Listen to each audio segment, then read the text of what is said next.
Hi guys, in this video I want to talk a little bit about charms for EK. This will be EK Guide Part 2 in my EK Guide series. So this video will not explain what charms are. I will not go into too much detail about Bestiary. So if you'd like to get some background information on what charms are, I recommend Tibia Wiki. They have a pretty comprehensive site. The link is right here on the screen. So what we will talk about in this video, I will cover the recommended regular charms for EK and the order of purchase of those charms. So what I suggest you should get at which point.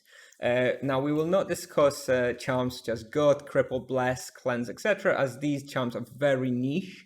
They have a very rare use case, and I do not recommend them for, the average regular player because they will not get that much use out of them. And it's just, of course, worth noting that the order in which you purchase charms largely depends on which monsters you are planning to hunt.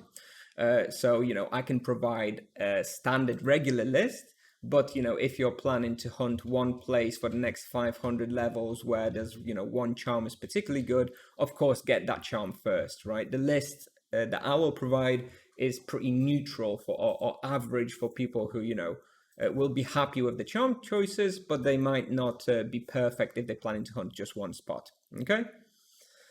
And I will present two charm setups. One will be for low average skilled EK and one for high skilled EK. And I will also share and suggest some common respawns where each charm excels. Now, before we jump into the list, I just wanted to mention that if you are looking for some bestiary farming suggestions which help you in unlocking charms, you can visit tibiapal.com/bestiary. There's a reference which lists basically all Tibia monsters in difficulty when it comes to charming them. I have breakdowns for 1x respawn, so monsters that I suggest you hunt outside of rapid respawn, as well as a section for rapid respawn only. So check it out if you'd like to get some suggestions for bestiary hunting. So now, here we are. Here is the list that I recommend. So on the left, we see a low average skilled EK, which I think is somewhere around under 115 skills. So the recommended order is Dodge first, followed by Freeze/Zap. The order of the second and the third doesn't matter that much. It depends on where you are hunting. If you're hunting loads of Banuta, for example, then probably Zap will be better. If you're hunting were hyenas and were lions, then Freeze will be better as your second charm. So it's kind of up to you. Fourth and fifth, I recommend Wound and Poison as the fourth and fifth. Again, between those two, I don't think the order matters very much. They're also very cheap. So Wound and Poison total 1.2 thousand points. So you should be able to get those quite quickly. Sixth, seventh, and eighth charm is Curse, Divine Wrath, and Enflame. And I also, I don't recommend any particular order between those three.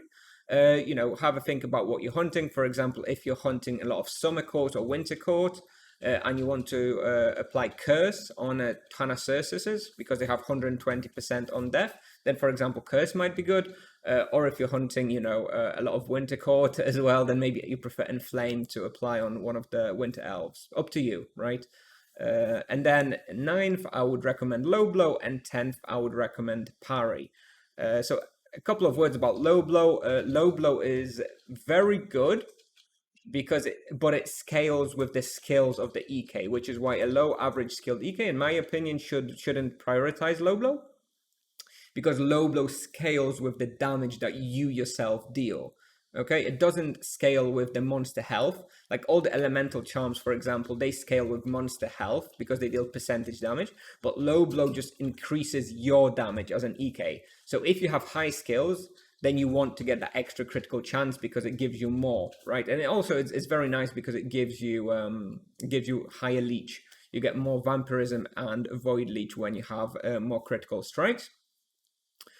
So keeping that in mind, if we looked at high skilled EK over 115 skills, the list is basically the same with the change that Low Blow, instead of being in place 9, is actually the second choice now. So like I said, Low Blow is very good on high skilled EKs. So if you have high skills, I recommend getting Dodge, then getting Low Blow, and then getting the rest in the same order that I presented for the average skilled EK.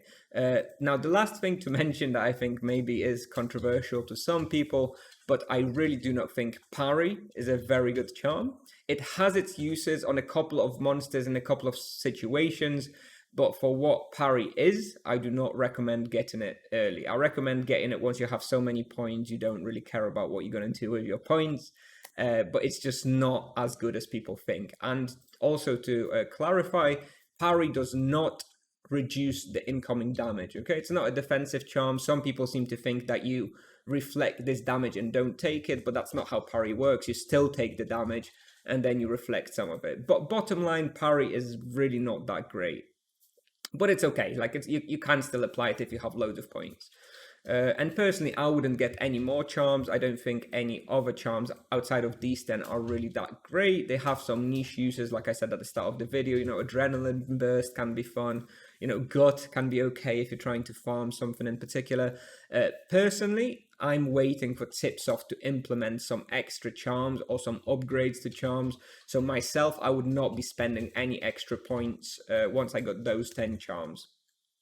Okay, and just at the bottom, my personal order in which I bought my charms on a high skilled EK. It's Dodge, Low Blow, Freeze, Zap, Poison, Wound, Curse, Divine Wrath, and Flame, and Parry. And finally, here we have the list of hunts and monsters that are pretty weak to certain charms. So I'm not going to go through all of this. You can pause the video and have a look if you'd like. The only thing I wanted to mention here is that dodge and low blow are basically good pretty much everywhere because they don't really rely on the monsters having any particular element weakness. And one other thing I would mention is that if you look at the first 4 elemental charms, they're generally applicable in quite wide areas and quite a lot of monsters. But once we start getting to these slightly tiny bit more niche charms, let's say, so Curse, Divine Wrath, and Flame, you will notice that these are more targeted for individual monsters. So for example, Curse is very, very good on Thanacersus, Divine Wrath is good on Plague Smith, Silencer, Arachnophobica, so that they are more targeted for specific spawns. But freeze, zap, wound, and poison are very generic and applicable to very, very many spawns. And parry, as I mentioned, in my opinion, is not very good, but it's okay for certain monsters with low health and high damage. So monsters such as Grim Reapers, Frazzlemaws, Ink Blobs. I think Asuras are also okay on parry, but it's overall not great. Overall not great and doesn't scale very well for high level. So anyway, that's everything I wanted to mention about EK Guide for charms. So I hope you enjoyed this, and if you did, please make sure to like and subscribe, and let me know in the comments if you'd like to see any other videos. Bye-bye.